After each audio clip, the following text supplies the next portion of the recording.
अस्सलाम वालेकुम। मैं हूं गफ़ार खान और आप मेरा YouTube Facebook channel GK news देख रहे हैं। आज 10 अक्टूबर है। गुज़श्ता रोज़ ईद मिलादुन्नबी का दिन था। उस नबी की विलादत हुई थी जिसके लिए ये पूरी दुनिया तख्लीक की गई है। और अब 12 रबीउल अव्वल के दिन भी जो सियासतदान हैं, जो अवाम को बेवकूफ़ समझते हैं, उन्होंने उस दिन भी उनको माफ़ नहीं किया। 12 रबीउल अव्वल के हवाले से बात करने की बजाय, प्रेस कॉन्फ्रेंस करने की बजाय, मरियम नवाज और उसके वालिद ने एक प्रेस कॉन्फ्रेंस जारी की इसलिए कह रहा हूं क्योंकि 8 अक्टूबर को प्रेस कॉन्फ्रेंस तैयार की गई, उसकी रिकॉर्डिंग की गई, उसमें एडिटिंग की गई, मनपसंद सहाफ़ियों को बुलाया गया और उनसे भी मनपसंद सवालात उनको दिए गए।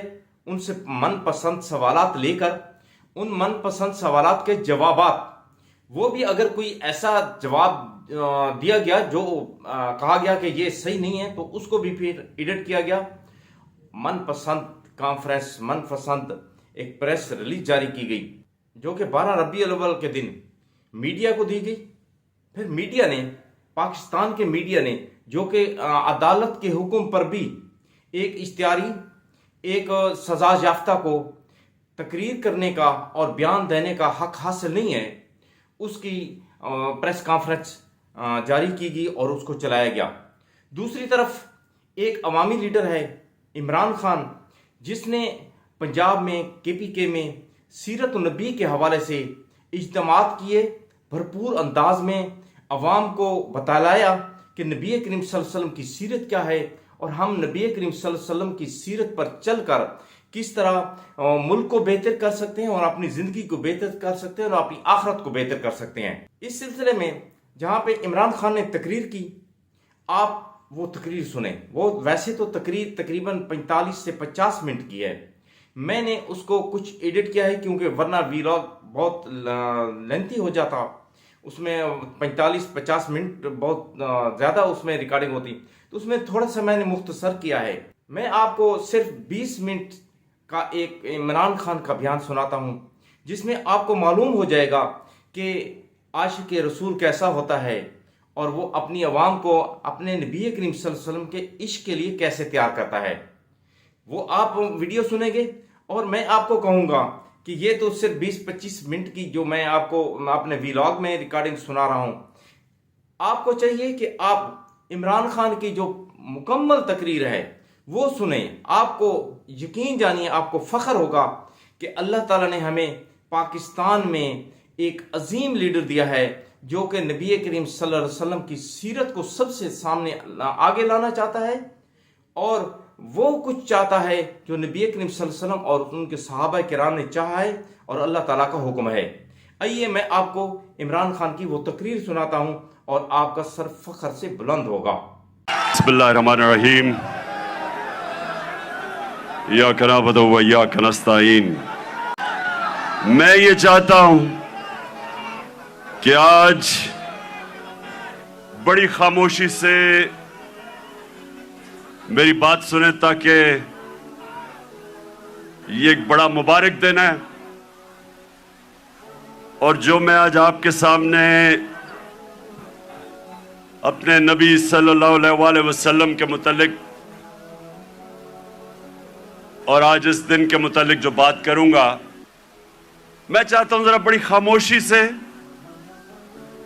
और आपने एक ऐसे मेरी बात सुननी है कि वो आदमी जो अपने बच्चों को जिस तरह समझाने की कोशिश करता है, सीधे रास्ते पे लगाने की अपने बच्चों को कोशिश करता है, जिस तरह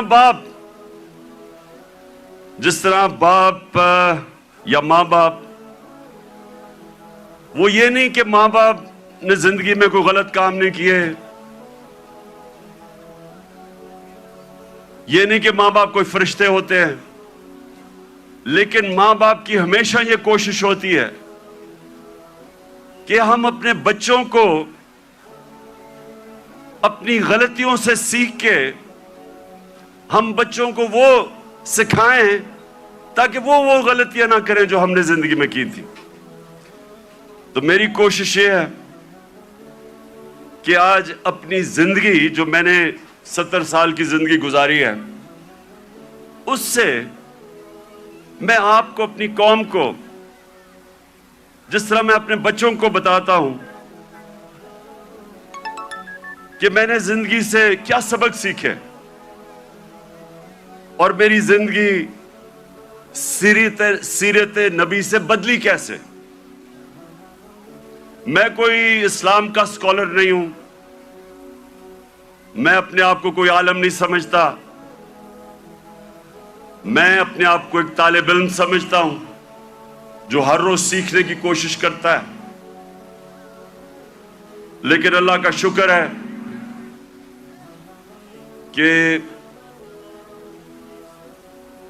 عاشق رسول ہونے کے لیے آپ کو کوئی ڈگری نہیں چاہیے. ہمارے دل میں اگر اس کی اللہ محبت ڈال دیتا ہے تو وہ چاہے ان پڑھ ہو چاہے کوئی اسکالر ہو، میں سمجھتا ہوں کہ وہ بڑا خوش قسمت انسان ہوتا ہے، کیونکہ اس کی زندگی بدلنی شروع ہو جاتی ہے اگر جب وہ اپنے نبی سے عشق کرتے ہیں اور اس راستے پہ چلیں. تو میں پہلے آپ کو یہ واضح کر دوں کہ میں صرف اپنی زندگی کے تجربے سے آپ کو آج بات کر رہا ہوں اس مبارک دن پہ. میں اپنی زندگی سے آپ کو بتاؤں، جیسے جیسے اللہ نے، اور جو اس کا سب سے بڑا تحفہ ہے ایمان کا، جیسے جیسے میں نے نبی صلی اللہ علیہ وسلم کی زندگی کو پڑھنا شروع کیا، سیرت نبی کو سمجھنا شروع کیا، تو یہ آہستہ آہستہ میرے بت ٹوٹتے گئے. یہ نہیں کہ میرے میں بھی خوف نہیں تھا، میرے میں بھی خوف تھا. مجھے بھی یہ ہوتا تھا کہ جی لوگ مذاق اڑائیں گے، لوگ ہنسیں گے آپ کے اوپر. میں تو بلکہ زیادہ، مجھے بچپن میں بہت ہی شرم آتا تھا، تقریر ہی نہیں ہوتی تھی لوگوں کے سامنے، تو مجھے ہمیشہ خوف ہوتا تھا کہ اچھا جی لوگ مذاق اڑائیں گے. جیسے جیسے ایمان آتا گیا، میں نے نبی کی سیرت سمجھتا گیا، آہستہ آہستہ یہ بت ٹوٹتے گئے. پہلا بت جو میرا ٹوٹا وہ یہ کہ یہ جی آپ ذلیل ہو جائیں گے، آپ کو اگر پولیٹکس میں آئیں گے آپ ذلیل ہو جائیں گے. یہ جو بت ہے یہ میں آپ سب کو آج بتا رہا ہوں، یہ اس لیے کہ ہماری ایمان کمزور ہوتا ہے. آج جتنا مجھے، جب سے میں سیاست میں آیا ہوں، جتنا مجھے برا بھلا کہا گیا، اگر مجھے ذلت کا ڈر ہوتا تو میں بڑی پہلے چھوڑ کے چلا گیا ہوتا. جس طرح کہ میرے اوپر ذاتی اٹیکس، ہر قسم کے میرے اوپر، جس طرح کی انہوں نے گندگی میرے اوپر پھینکی ہے 20 سالوں میں، 26 سالوں میں، کسی اور سیاستدان پہ نہیں پھینکی. فیملی کو نہیں چھوڑا، گھر کی خواتین، کسی کو نہیں چھوڑا انہوں نے. لیکن کیا یہ اب آپ کے سامنے ہے، میں اپنی ساری قوم کے سامنے کہہ رہا ہوں، کیا مجھے انہوں نے ذلیل کرنے میں کامیاب ہو گئے؟ ایک منٹ، میں آپ کو آج سب کو کہہ رہا ہوں، پچھلے 6 مہینے میں جتنی مجھے اللہ نے عزت دیا، مجھے ساری زندگی میں کبھی اتنی عزت نہیں ملی.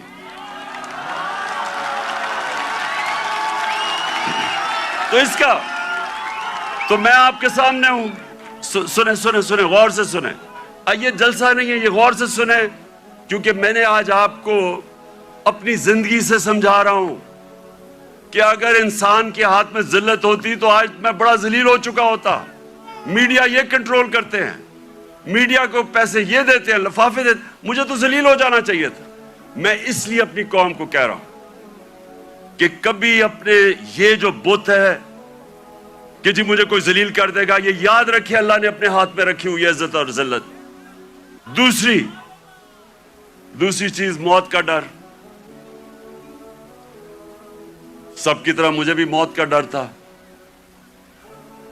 میں جب پالیٹکس میں آیا اس سے پہلے میں نے اس خوف کے اوپر قابو پایا، کیونکہ میرا ایمان جیسے جیسے مضبوط ہوتا گیا، میرا یہ خوف जाता गया और मैं जब इस नतीजे पे आया कि जब अल्लाह का फैसला होगा उससे पहले मुझे कोई नहीं ले जा सकता, तब मैं सियासत में आया। मैं कैंसर हॉस्पिटल में 5 साल मेरा ऑफिस था। मैंने जब कैंसर हॉस्पिटल बनाया 5 साल मेरा ऑफिस था वहां। अपने सामने मैंने देखा 3 मेरे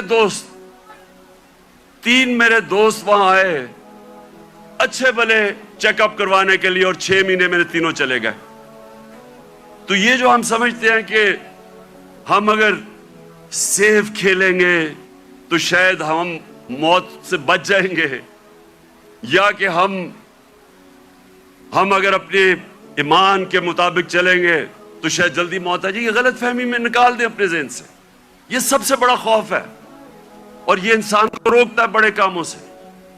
और तीसरी चीज ये रिस्क कि जी मेरी नौकरी चली जाएगी, पैसा किधर से आएगा। मेहनत इंसान करता है, फैसला अल्लाह करता है। तो ये जो 3 चीजें हैं ये इंसान को आजाद कर देती है। और फिर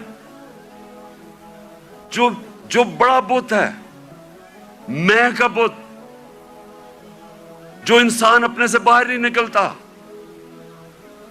जो सबसे बड़ी जहाद है, जहाद अकबर, अपनी नफ्स के खिलाफ, अपनी मैं को कंट्रोल करने के लिए, ये बहुत बड़ा बुत है। अपनी जात के लिए, अपने आप के लिए इंसान समझता नहीं है कि उसका अल्लाह ने कितना बड़ा मुकाम रखा है। उसकी विजन, जो इंसान अपने लिए जिंदगी गुजारता है वो छोटा सा इंसान बन जाता है। जितना मर्जी अल्लाह उसको नवाज दे, जितने मर्जी पैसे दे दे, इल्म दे दे, जो अपनी जात के लिए जिंदगी गुजारता है वो आज तक दुनिया की तारीख में बड़ा इंसान नहीं बन सका। ये बार बार मैं अपनी कौम को वो हदीस सुनाता हूं कि मेरे नबी ने कहा, नबी सल्लल्लाहु अलैहि वसल्लम ने कहा कि तुम्हारे से पहले बड़ी कौमें तबाह हुई जिधर छोटे चोरों को जेलों में डालते थे और बड़े डाकुओं को आप पकड़ते नहीं थे। ये तबाही का उन्होंने बताया। और आज आप दुनिया में देख लें, जो मुल्क बड़े डाकुओं को नहीं पकड़ सकता वो गरीब हैं सारे, वसाइल के बावजूद। सो नंबर 1 प्रिंसिपल उन्होंने सेट किया, रूल ऑफ लॉ। नंबर 2, और रूल ऑफ लॉ के साथ मेरिट, क्योंकि जिधर इंसाफ होता है उधर ही मेरिट होती है। आज आप मगरबी ये मुल्क पे चले जाए, सारे जितने अमीर मुल्क हैं सब 90% से ज्यादा रूल ऑफ लॉ है, और रूल ऑफ लॉ के साथ मेरिट आ जाती है। और दूसरी चीज, मेरे नबी सल्लल्लाहु अलैहि वसल्लम ने अमर बिल मारूफ व नही अनिल मुनकर, वो जो अल्लाह का हुक्म है कि सारी अवाम को अल्लाह का फरमान है कि तुमने अच्छाई के साथ खड़ा होना और बुराई के खिलाफ खड़ा होना है। ये है बेसिस एक मुहज़्ज़ब माशरे की। मैं अब आपको बताऊं, मैंने जो इंग्लैंड में देखा, क्योंकि मैंने फिर से आपको कहूं, अंदर से मैंने वो माशरा देखा। एक दफा किसी आदमी के ऊपर यह इल्जाम लग जाए कि उसने चोरी किया है, करप्शन किया है, वो जो मर्जी हो, सारा जो उसके दोस्त भी मिलना छोड़ देते हैं, उनके मिलने वाले भी उनको मिलते नहीं हैं, वो जाते रेस्टोरेंट्स में जाते डरते हैं। क्यों? हमारे वो जो बाहर गए हुए हैं उनको आवाजें पड़ती हैं, जो हमारे बाहर बैठे हुए हैं, क्यों आवाजें पड़ती हैं? क्योंकि सुने क्यों पड़ती है? क्योंकि वो उस माशरे में होता ही ऐसे है। अगर किसी के ऊपर यह लग जाए कि उसने पब्लिक का पैसा चोरी किया, करप्शन का मतलब होता है पब्लिक का पैसा चोरी करना, वो कहीं निकल ही नहीं सकता, क्योंकि वो कौम अमर बिल मारूफ पे चलती है। एक मैं आपको मिसाल देता हूं, अमेरिका के अंदर एक था बर्नी मैडोफ, अरबों अरबों डॉलर पति था। सारी सोसाइटी में सारे बड़े बड़े फिल्म स्टार्स सोसाइटी के सारे उसके से मिलते थे, तस्वीरें खिंचाते थे। अमीर तरीन अमेरिका का आदमी था। इसके ऊपर फिल्म भी बनी हुई है नेटफ्लिक्स पे। वो बर्नी मैडोफ کئی سالوں کے بعد پتا چلا جناب اس نے فراڈ سے پیسہ بنایا تھا. پتا چلا کہ اس نے فراڈ سے پیسہ بنایا تھا. لوگوں کو تو چھوڑے نا کہ لوگ اس سے سارے دنیا بھاگ گئی اور وہ جیل میں چلا گیا. اس کی بیوی نے اس کو طلاق دے دی. اس کے ایک بیٹے نے خودکشی کر لی کہ میں دنیا کے سامنے نہیں جا سکتا. اس کا دوسرا بیٹا گھر کے اندر بند ہو گیا, 2 سال میں بیمار ہو کے مر گیا. کیونکہ ہم پبلک کے سامنے کیسے جائیں گے. سنگاپور کے اندر ہمارے ساتھ تقریباً ہماری تھوڑی دیر کے بعد آزاد ہوا تھا. سنگاپور کے پاس ایک ایسا پرائم منسٹر آ گیا, لی کوان یو. اس نے آتے ساتھ ہی قانون کی بالادستی قائم کی.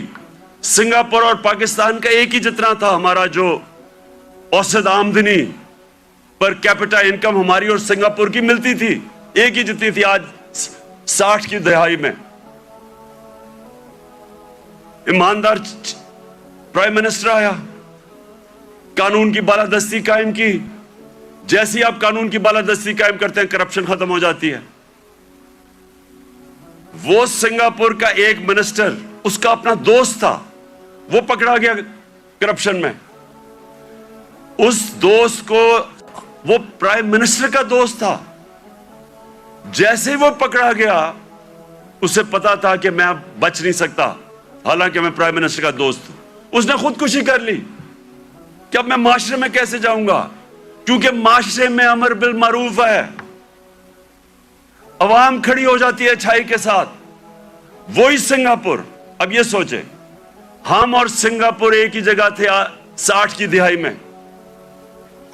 آج وہ ہمارا کتنا پر کیپٹا انکم ہے, اوسط آمدنی آج پاکستان میرے خیال میں $2,500 ہو گیا, 3,000, مجھے ابھی پورا ایگزیکٹ نہیں پتا. سنگاپور میں $60,000 پر کیپٹا انکم ہے, اوسط آمدنی. تو پہلے انصاف اور اس کے بعد خوشحالی اور معاشرے کی ذمہ داری ڈال دی میرے نبی صلی اللہ علیہ وسلم نے امر بالمعروف پہ. تیسری چیز, انہوں نے اپنے معاشرے کے اندر مدینہ کی ریاست میں کیا کیا, تعلیم کی ایمرجنسی لگا دی.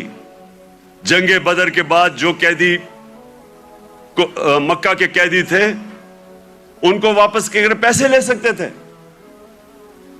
کیونکہ مسلمان تو غریب تھے تب. بلکہ جنگ بدر میں نے اتنا بھی پڑھ رہا تھا کہ کئی لوگوں کے پاس تلواریں بھی نہیں تھے, ڈنڈوں سے لڑے ہیں. تو وہ تو قیدیوں کو واپس کر کے پیسے لے سکتے تھے, ہتھیار خرید سکتے تھے. دنیا کے عظیم لیڈر نے کہا نہیں, جو 10 مسلمانوں کو پڑھا لکھا دے گا اس کو ہم آزاد کر دیں گے. تعلیم کے اوپر زور دیا. چائنا بھی جانا پڑے تعلیم حاصل کرنے کے لیے تو جاؤ. جب سے تم پیدا ہوتے ہو اور جب تک قبر میں نہیں جاتے علم حاصل کرو. اس لیے صدیوں تک ٹاپ سائنسدان مسلمان تھے. تعلیم کے بغیر معاشرہ اوپر نہیں جاتا. اور ہمارا اب پھر سے حال دیکھ لیں, کتنا زور لگایا تعلیم. کتنا شرم کی بات ہے کہ 75 سال انڈیپینڈنس, پہلی دفعہ ہم نے کوشش کی تھی کہ کم از کم تعلیم کا نظام میں انصاف کریں. نہیں تو امیر کے لیے تھوڑے سے 8 لاکھ امیروں کے لیے انگلش میڈیم, باقیوں کے لیے اردو میڈیم. وہ بیچارے پڑھ کے بھی اوپر نہیں آ سکتے تھے. ایک تعلیمی نظام جو غریب کو غریب کرتا تھا, جو ملک میں ناانصافی پھیلاتا تھا, وہ ہم نے کوشش کی. پتہ نہیں اب اس حکومت نے وہ ختم کر دیا ہوگا کہ ایک ہی نصاب 5 کلاس تک اور اوپر تک لے کے جا رہے تھے. لیکن تعلیم,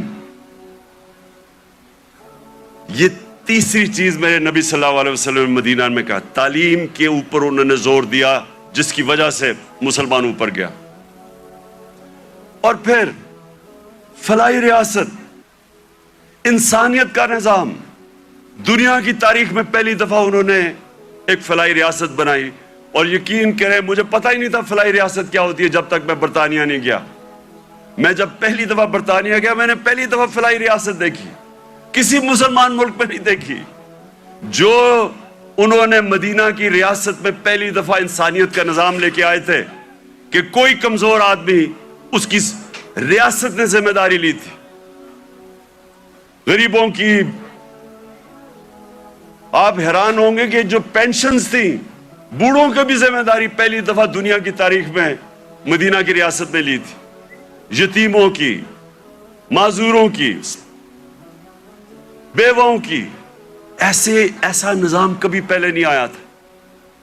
तो स्टेट ने इंसानियत का निजाम लेके आया। और मुझे अफसोस से कहना पड़ता है कि आज आप यूरोप चले जाएं, मैंने स्कैंडिनेविया, जो बेहतरीन, मैं समझता हूं कि उस निजाम के करीब मदीना के रियाज जो मैंने देखा है वो डेनमार्क, स्वीडन, नॉर्वे। आप वहां देखिए, आप अपने पाकिस्तानी रहते हैं वहां, उनसे पूछे तो सही कि इंसानियत क्या होती है। मैं बार बार कहता हूं, अपने जानवरों का हमारे से बेहतर ध्यान रखते हैं। वो हजरत उमर का कॉल था कि अगर कुत्ता भी भूखा मरे मेरी रियासत में तो मैं जिम्मेदार हूं। आज उधर आप देख लें, उनका RSPC है, कुत्ते आपको सड़कों पे नहीं नजर आएंगे, वो उनको होम्स देते हैं, उनको खिलाते हैं, पिलाते हैं। यानी वो जो हमने दुनिया में शुरू किया था, जो मेरे नबी सल्लल्लाहु अलैहि वसल्लम ने इंसानियत का निजाम दुनिया में शुरू किया था, वो आज उन मुल्कों में मिल रहे हैं जो मुसलमान नहीं है। तो ये रहमतुल आलमीन अथॉरिटी का मकसद ही ये था कि हम अभी से अपने बच्चे, कॉलेज स्टूडेंट्स, यूथ, उनको तैयार करें कि 21वीं सदी में आपने कैसे आपने फेस करना है दुनिया को। माँ खास तौर पे माओं के ऊपर जो अब प्रेशर है, मुझे तो पता है क्या प्रेशर पड़ा हुआ है, ये मोबाइल फोन की वजह से जो बच्चों के लिए अब आ गया। तो इसलिए मैं आज इस दिन पे अपनी सारी यूथ को कहता हूं कि अगर अभी तक हमारे एजुकेशन सिस्टम आपको तालीम नहीं दे सका जो आपको मिलनी चाहिए, और इंशाल्लाह हम जब भी वापस आएंगे और अल्लाह ने जब किया तो रहमतुल आलमीन अथॉरिटी को रिवाइव करेंगे, स्कॉलरशिप रिवाइव करेंगे, बच्चों को तैयार करेंगे। और मैं ये चाहता हूं, देखें आखिरी बात मेरी जो आखिरी बात है वो ये सुन लें। ये तो अल्लाह का सबसे बड़ा तोहफा है कि वो किसी को ईमान देता है या नहीं देता। कोई किसी को जबरदस्ती दीन में नहीं ला सकता, लेकिन हमारा फर्ज ये है कि कम से कम हम अपनी यूथ और बच्चों को उनकी फाउंडेशन तो बना दें, उनकी बुनियाद तो रख दें, उनको बता तो दें कि आपका दीन, और खास तौर पे शुरू हमेशा सीरत नबी से करें, उसके बाद कुरान की तालीम दें। सीरत नबी एक ऐसी चीज है जो मैं अपने आप से कह रहा हूं कि मेरी तो पहले मुझे नबी की सीरत मैंने पढ़ी और समझी, उनकी तारीख, उनकी जिंदगी, फिर मुझे कुरान की समझ आई। उससे पहले मुझे कुरान की समझ ही नहीं आती थी। तो जब तक मुझे सीरत नहीं पढ़ी फिर मुझे समझ आनी शुरू हुई। तो दोनों पढ़ानी चाहिए, लेकिन अभी से ही हमें मैं अपने यूथ को अब कहता हूं कि किताबें पढ़ें, नबी सल्लल्लाहु अलैहि वसल्लम की जिंदगी पढ़ें, समझें कि वो दुनिया में क्या हुआ था। कभी ऐसी दुनिया की तारीख में ऐसा फिनोमेना नहीं आया। और उसके बाद जो फिर अल्लाह आपको हिदायत करता है, नहीं वो आपकी किस्मत है, लेकिन कम से कम उससे आप तैयार हो जाएंगे दुनिया 21वीं सदी का मुकाबला करने के लिए।